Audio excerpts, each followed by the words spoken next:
अगर आप कर रहे हैं पेट की तैयारी तो ये है आपके लिए सबसे उचित प्लेटफॉर्म। मैं हूं रिंकेश जैन और तहे दिल से स्वागत करता हूं आपके अपने चैनल नौकरी प्लस क्लासेस में। आज से हम पेट के हिस्ट्री का पहला टॉपिक सिंधु घाटी की सभ्यता पढ़ेंगे। ठीक है, और हम सारे टॉपिक क्लियर करते चलेंगे जो हमारे पेट के सिलेबस के हैं। प्रयास करूँगा मैं जल्दी से जल्दी न क्लियर करूँ विद नोट्स के साथ।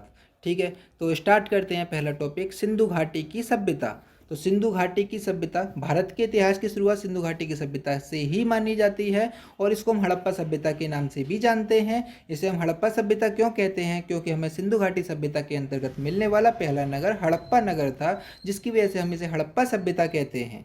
ठीक है, हड़प्पा सभ्यता क्यों कहते हैं? सिंधु घाटी सभ्यता क्यों कहते हैं इस सभ्यता को? क्योंकि सिंधु नदी के पास और सिंधु नदी के पास ही और सिंधु नदी के सहायक नदियों के पास हमें ये सभ्यता मिली थी, जिस वजह से हम इसे सिंधु घाटी की सभ्यता कहते हैं। इसके कुछ इंपॉर्टेंट पॉइंट क्या बन जाते हैं? इसके कुछ इंपॉर्टेंट पॉइंट हैं। भारतीय पुरातत्व विभाग के डायरेक्टर कौन थे उस समय के, जिन्होंने इसकी घोषणा की थी? जनरल जॉन मॉर्सल ने सन 1924 ईस्वी में सिंधु घाटी में नई सभ्यता की खोज की घोषणा करी थी। ठीक है, तो जॉन मॉर्सल ने सर्वप्रथम सिंधु घाटी सभ्यता के तिथिकरण किया था। सबसे पहला तिथिकरण सिंधु घाटी सभ्यता किसने किया था? वो जॉन मॉर्सल ने किया था। उनका जो तिथिकरण था वो 3150 ईस्वी से लेकर 2750 ईस्वी तक उन्होंने निर्धारित किया था और यह तिथि सारगोन अभिलेख पर आधारित थी। यह तिथि सारगोन अभिलेख पर आधारित थी। एग्जाम में क्वेश्चन आता है कि सबसे पहले सिंधु घाटी सभ्यता का तिथिकरण किसने किया था, तो इसका सही जवाब देंगे आप, जनरल जॉन मॉर्सल ने किया था और यह तिथि सारगोन अभिलेख पर आधारित थी। या फिर क्वेश्चन ऐसे भी आ सकता है कि जनरल जॉन मॉर्सल के द्वारा सिंधु घाटी सभ्यता की तिथि क्या थी, तो इसका सही जवाब होगा 3150 ईसा पूर्व से 2750 ईसा पूर्व तक थी। ठीक है, तो ये चीज़ समझ आई होगी। उस समय के हमारे कौन थे? भारतीय पुरातत्व विभाग के डायरेक्टर थे जनरल जॉन मॉर्सल थे। ठीक है भैया, जनरल जॉन मॉर्सल थे, इसे आप याद रखेंगे, इस नाम को याद रखेंगे। ठीक है, और इस डेट को याद रखेंगे और इस सारगोन अभिलेख को याद रखेंगे। आगे चलते हैं कि नेक्स्ट पॉइंट है सिंधु घाटी सभ्यता की सर्वमान्य तिथि क्या रखी थी? 2500 ईसा पूर्व से 1750 ईसा पूर्व है और इसे देने वाले कौन थे? धर्मपाल अग्रवाल इसे देने वाले थे और यह पद्धति कार्बन डेटिंग पद्धति पर आधारित थी। तो इसमें 3 पॉइंट बनते हैं। यहाँ से क्वेश्चन कैसे भी पूछा जा सकता है, किसी भी तरह से पूछा जा सकता है, हमें कुछ भी छोड़ के नहीं चलना है। जो इंपॉर्टेंट बन सकता है हमने वो सब तैयार करना है। पहली तिथि किसने दी थी? जनरल जॉन मॉर्सल ने। किस पर आधारित थी? सारगोन अभिलेख पर आधारित थी। क्या थी? 3150 से 2750। और जो सर्वमान्य तिथि है वो किसने दी है? वो दी है धर्मपाल अग्रवाल जी ने दी है।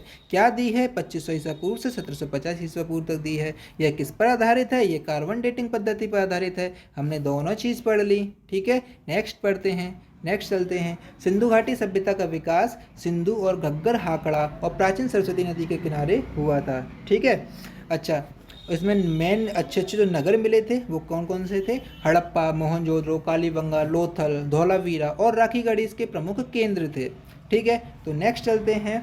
प्रथम बार नगरों के उदय के कारण इसे नगरीकरण कहते हैं और पहली बार ही कांस्य के प्रयोग के कारण इसे कांस्य सभ्यता भी कहते हैं। यहाँ पे सबसे पहले हमें कांस्य का प्रयोग मिला था, जिसकी वजह से हम इसे कांस्य सभ्यता कहते हैं। ठीक है, याद रखना इस चीज़ को। आगे चलते हैं कि सबसे प्राचीन नगर हमें क्या मिला है सिंधु घाटी सभ्यता के अंतर्गत? भिरडाणा। कब मिला है? दिसंबर 2014 में मिला है। सिंधु घाटी सभ्यता का अब तक का खोजा गया सबसे प्राचीन नगर है। इसकी तिथि क्या रखी गई है? 7500 से 70 से लेकर 6200 ईसा पूर्व, यानी कि 7570 ईसा पूर्व से 6200 ईसा पूर्व रखी गई है।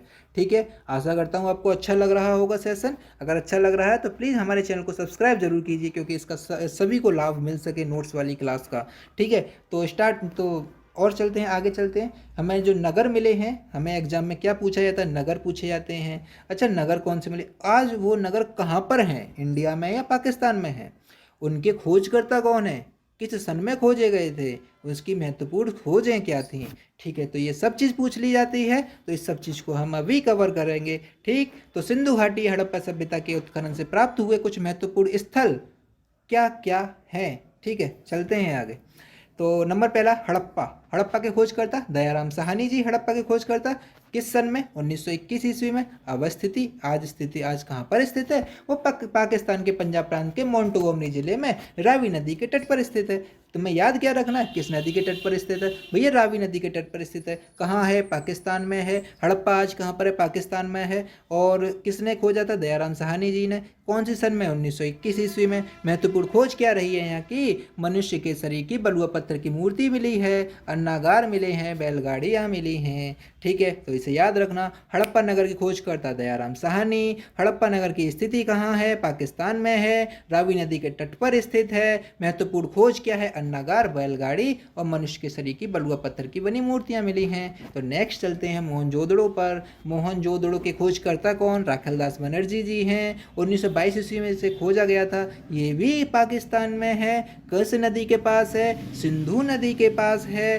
आगे चलते हैं, महत्वपूर्ण खोज क्या है इसकी, जो कि एग्जाम के पॉइंट ऑफ व्यू से बहुत इंपॉर्टेंट है। पशुपति महादेव की मोहर हमें किस नगर से मिली है? मोहनजोदड़ो से मिली है। कांस्य की नर्तक की मूर्ति में कहाँ से मिली है? मोहनजोदड़ो से मिली है। दाढ़ी वाले मनुष्य की पत्थर की मूर्ति में कहाँ से मिली है? मोहनजोदड़ो से मिली है। ठीक है, राखलदास बनर्जी इसके खोज करता थे। पाकिस्तान में आज है, सिंधु नदी के तट पर है। और ठीक है, मोहनजोदड़ो, राखलदास बनर्जी। आगे चलते हैं, सूतकांगे दौर। सूतकांगे दौर के खोज करता कौन? ओरल स्टाइन व जॉर्ज डेल्स सूतकांगे दौर के खोज करता है। 1927 ईस्वी में से खोजी गई थी। और आज ये कहाँ पर है? ये भी पाकिस्तान में है। ये भी पाकिस्तान में है। ठीक है, और किस नदी के पास है? दाश्त नदी के पास है। आप इसमें कंफ्यूज ना हो, दाश्त को किसी किसी किताब में दाश्त भी लिख रहा है, कहीं पे दाश्त लिख रहा है। अगर दाश्त समझना चाहें तो आप दाश्त समझ लें। ठीक है, अच्छा, इसमें मेन चीज़ क्या है? हड़प्पा और बेबीलोन के बीच व्यापार का केंद्र बिंदु है। हमें ये पाया गया है सूतकांगे दौर से। तो हमें तीन चीज़ जो कि पाकिस्तान में है, हड़प्पा पाकिस्तान में है, मोहनजोदड़ो पाकिस्तान में है, सूतकांगे दौर भी पाकिस्तान में है। ठीक है, इनके खोजकर्ता आपको पता चल गई। आगे चलते चन्हू दड़ो के खोजकर्ता एन जी मजूमदार। कहाँ पर है? पाकिस्तान में, हमने लिख दिया है। किस सन में खोजा गया था? 1931 में खोजा गया था। सिंधु नदी के तट पर, सिंधु प्रांत में है ये। ठीक है, इस यहाँ पे मेन चीज़ हमें क्या मिली है? मेन चीज़ हमें मिली है बिल्ली का पीछा करते हुए कुत्ते के पद चिन्ह। बिल्ली का पीछा करते हुए कुत्ते के पद चिन्ह मेन है, इम्पोर्टेंट है। जहाँ पे मैं गोला गोला कर रहा हूँ बहुत ही ज़्यादा इम्पोर्टेंट है। ठीक है, क्योंकि ये पूछ लिए गए हैं पहले भी। N G Majumdar Chanhu Daro. ठीक है, चन्हू दड़ो के खोज करता है एन जी मजूमदार। सिंधु नदी के तट पर है, सिंधु प्रांत में है, सिंध प्रांत में है। ठीक है, आगे चलते हैं 5वें पॉइंट पे। आमरी, ये कहाँ? ये भी पाकिस्तान में है। इसके खोज करता भी एन जी मजूमदार हैं। अच्छा, किस नदी के तट पर है? सिंधु नदी के तट पर है। मेन बात, मेन खोज क्या मिली है? हिरण के साक्ष्य मिले हैं। यहाँ से हमें क्या मिले हैं? हिरण के साक्ष्य मिले हैं। ठीक है, आमरी के खोज करता है एन जी मजूमदार। सिंधु नदी के तट पर स्थित है, हिरण के साक्ष्य मिले हैं। नेक्स्ट चलते हैं कालीबंगा पर। हमारे पास पाकिस्तान में कितने नगर पहुंच गए? पाकिस्तान में 5 पहुंच गए। हड़प्पा पहुंच गया, मोहनजोदड़ो पहुंच गया, सूतकांगे दौर, चन्हू दड़ो, आमरी तक चले गए। ठीक है, अब कालीबंगा कहाँ है? ये राजस्थान में स्थित है। कालीबंगा राजस्थान में स्थित है। खोज करता कौन है इसके? खोज करता है अमलानंद घोष। 1953 ईस्वी में इसकी खोज की थी। और यहाँ से जो खोजें मिली हैं वो क्या क्या खोज मिली हैं? वो ऊँट की हड्डियाँ मिली हैं, लकड़ी का हल मिला है। ऊँट की हड्डियाँ, लकड़ी का हल। कालीबंगा के खोज करता अमलानंद घोष, राजस्थान में घग्गर नदी के तट पर स्थित है। नेक्स्ट है लोथल। लोथल कहाँ पर है? गुजरात में कैम्बे की खाड़ी के नज़दीक स्थित है, भोगवा नदी के तट पर है।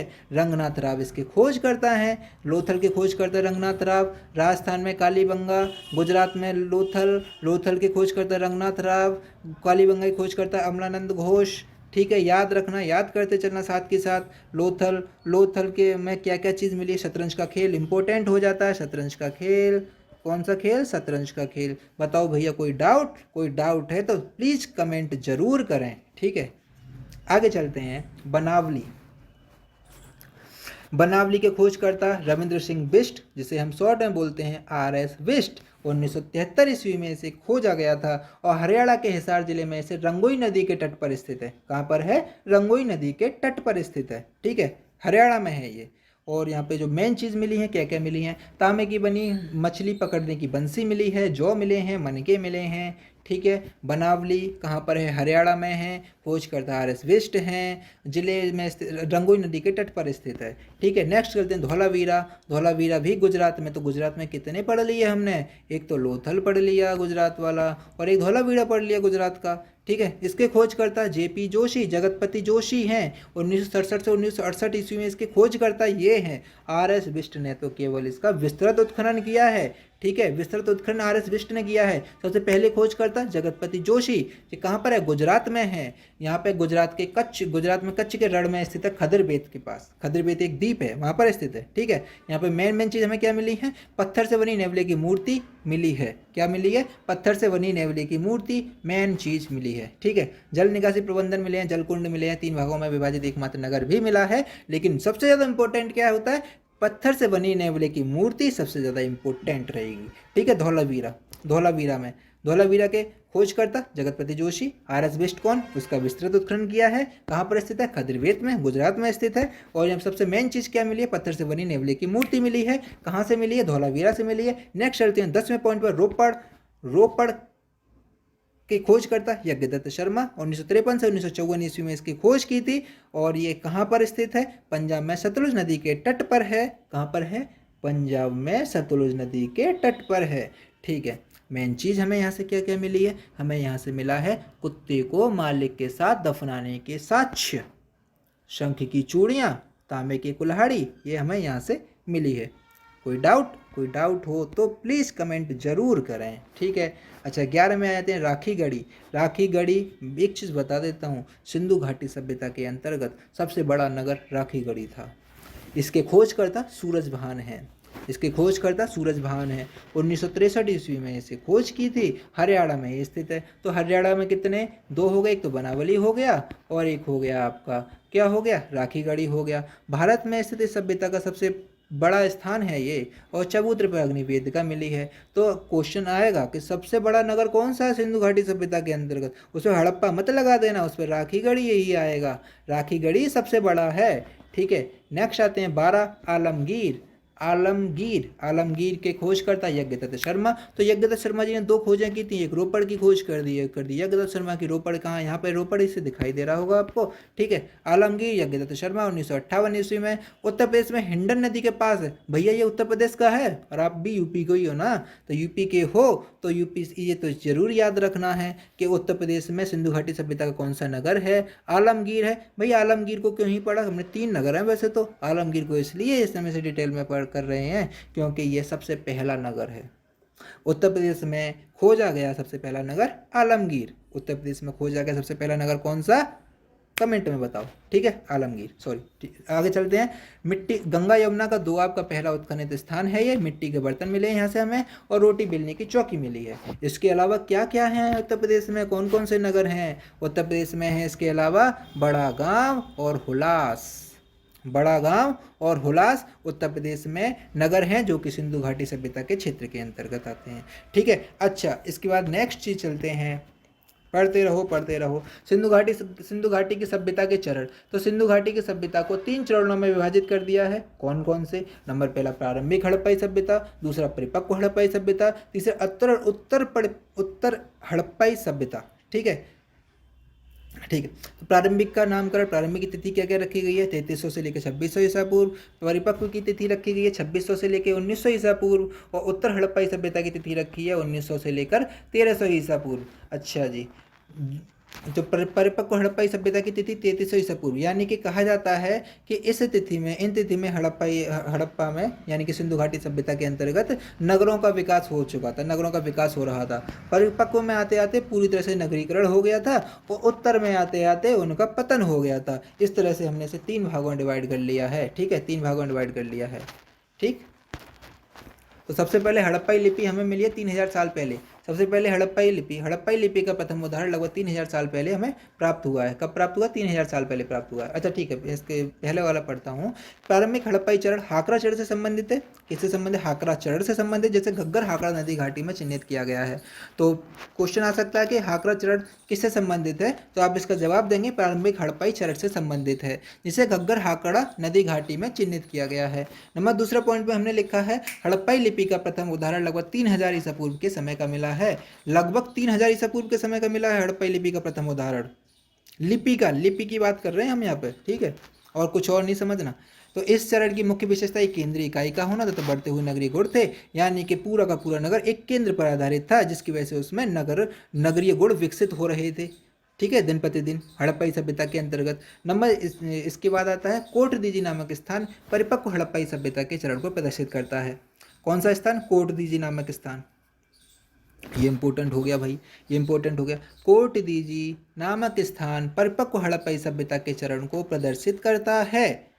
अच्छा, प्रारंभिक हड़प्पाई चरण को क्या प्रदर्शित करता है? हाकरा चरण। प्रारंभिक हड़प्पाई चरण को हाकरा चरण प्रदर्शित करता है।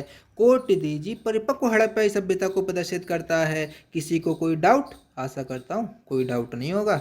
आगे चलते हैं।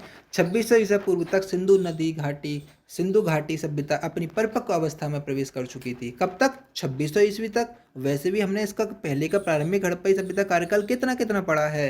ये हमने पढ़ा है 3300 से लेकर 2600 तक, और यहाँ पर 2600 ईस्वी तक आते आते मतलब नगर हो चुके थे, बहुत अधिक नगर विकसित हो चुके थे, महत्वपूर्ण नगर आ गए थे। कौन कौन से आ गए थे? हड़प्पा, मोहनजोदड़ो। कौन कौन से आ गए? हड़प्पा, मोहनजोदड़ो, कालीबंगा, लोथल, रोपड़, ये सब चीज़ आ ही चुके थे, ठीक है। अच्छा, इसके बाद नेक्स्ट पॉइंट क्या है? सिंधु घाटी सभ्यता के क्रमिक पतन का प्रारंभ कब से होना शुरू हो गया था? 1800 से लेकर 1800 से शुरू हो गया था, लगभग 1700 तक आते आते कई शहर समाप्त भी हो चुके थे। और ये भी कहा जाता है कि हड़प्पा का जो पतन हुआ था वो उसका मेन कारण था भूकंप का आना। वहाँ पे भूकंप लगातार आते रहते थे, जिसकी वजह से इनका पतन हो गया, ठीक है। अच्छा, आगे पढ़ते हैं। आगे क्या है? हड़प्पा नगर पढ़ लिए, हड़प्पा सभ्यता की कुछ विशेषताएं पढ़ ली, कुछ टॉपिक पढ़ लिए। अब देखते हैं कुछ बातें क्या क्या और हैं यहाँ से रिलेटेड जो कि इम्पोर्टेंट बन सकती हैं। तो नंबर पहला है शहर योजना एवं संरचना। शहर योजना एवं संरचना, यहाँ की शहर योजना कैसी थी? बहुत अच्छे अच्छे शहर बने हुए थे यहाँ पर। ईंटों की पंक्ति वाले स्नानागार गर्भगार बने हुए थे। सीढ़ियों वाले कुओं के साथ आयताकार घर पाए गए हैं। भूमिगत जल निकास व्यवस्था पाई गई है, यानी कि भूमि के अंदर से जल की निकास व्यवस्था पाई गई थी, ठीक है। किलाबंद दुर्ग पाए गए हैं, किलेबंद दुर्ग पाए गए हैं, यानी कि पक्के मकान बने होते थे। ये यहाँ के पक्के मकान बने थे, ठीक है। तो और इसके अलावा मतलब नालियाँ जो होती हैं, बंद नाली पाई गई थी, कुएँ पाए गए थे, बहुत सारी चीज़ें पाई गई थी, जिसमें मैंने कुछ कुछ लिख दिया है, इम्पोर्टेंट ज़्यादा थोड़े थोड़े मतलब समझाने के लिए लिख दिया है। ये एग्जाम के पॉइंट इसमें तो उस एग्जाम में आएगा नहीं ज़्यादा, ठीक है। इसे पढ़ लेना, लेकिन जानकारी प्राप्त होनी चाहिए, जानकारी होनी चाहिए कैसे कैसे थे। प्रौद्योगिकी और शिल्पकला, कांस्य किससे बना होता है? एग्जाम में आया था पिछली बार पेट में। कांस्य किस किस धातु से बना? तांबे और टिन से बना होता है। और कांस्य का प्रयोग किया जाता था सिंधु घाटी सभ्यता में। कांस्य का प्रयोग किया जाता था सिंधु घाटी सभ्यता में। कांस्य किससे बना होता है? तांबे और टिन से बना होता है, इसे हमने लिख दिया है। आगे चलते हैं। पत्थर के औजारों का प्रचलन था वहाँ पर, ठीक है। कुम्हार द्वारा निर्मित पहियों का पूर्त उपयोग किया जाता था। कुम्हार के द्वारा पहिए बनाए जाते थे लकड़ी के। आपने देखे होंगे आज भी पुरानी पुरानी बैलगाड़ियों में लकड़ी के पहिए होते हैं। वो एक आध में मिलते हैं, अब ज़्यादा नहीं मिलेंगे, इससे पहले देखे जाते थे, है ना। अच्छा, इसके बाद आते हैं कांस्य आभूषण, सोने के आभूषण, नाव बनाने, ईंट बिछाने आदि अनेक व्यवसाय पाए जाते थे। सभी चीज़ के व्यवसाय थे, लगभग देख ही रहे हो आप। कांस्य आभूषण, सोने के आभूषण, नाव बनाने, ईंट बिछाने के लिए उनके व्यवसाय भी पाए जाते थे, ठीक है। ठीक, इसके बाद कुछ राजनीतिक संगठन के विषय में पढ़ते हैं। राजनीतिक संगठन में पढ़ते हैं, ये एक मजबूत केंद्रीय प्राधिकरण के माध्यम से प्राप्त सांस्कृतिक एक रूपता थी। इसका मतलब ये होता है, इस लाइन का मतलब क्या है? इस लाइन का मतलब क्या है? एक मजबूत केंद्रीय प्राधिकरण के माध्यम से प्राप्त सांस्कृतिक एक रूपता। इसका मतलब ये है कि पूरा का पूरा नगर एक केंद्र पर आधारित था। उस केंद्र के आधार पर सभी नगर के वासी एक ही संस्कृति को फॉलो करते थे, ठीक है। एक ही संस्कृति को फॉलो किया जाता था, जिसकी वजह से वहाँ पर ज़्यादा विकास हो रहा था, ठीक है। तो इसका ये राजनीतिक संगठन का नंबर पहला पॉइंट ये हो गया। नंबर दूसरा पॉइंट होता है कि किसी मंदिर धार्मिक संरचना की उपस्थिति के साक्ष्य नहीं पाए गए हैं। यहाँ पे आप ये याद रखना, कोई मंदिर नहीं मिला है, कोई भी धार्मिक संरचना नहीं मिली है हमें सिंधु घाटी सभ्यता से। सिंधु घाटी सभ्यता व्यापारिक वर्ग द्वारा शासित था। किसके वर्ग द्वारा? व्यापारिक वर्ग के द्वारा ही शासित था। इसके बाद आते हैं, हथियारों के प्रयोग के ज़्यादा साक्ष्य भी नहीं मिले हैं, यानी कि यहाँ पे ज़्यादा एक दूसरे पर प्रहार नहीं किया जाता था, एक दूसरे के क्षेत्रों को आक्रमण नहीं किया जाता था। इसलिए जब आक्रमण नहीं, इससे अनुमान लगाया जाता है कि जब हथियार नहीं मिले हैं तो इसका मतलब आक्रमण भी नहीं किया जाता था। सभी लोग अपने अपने जगह पर ही रहते थे, शांति थी इस सिंधु घाटी सभ्यता में, शांति थी। ठीक है।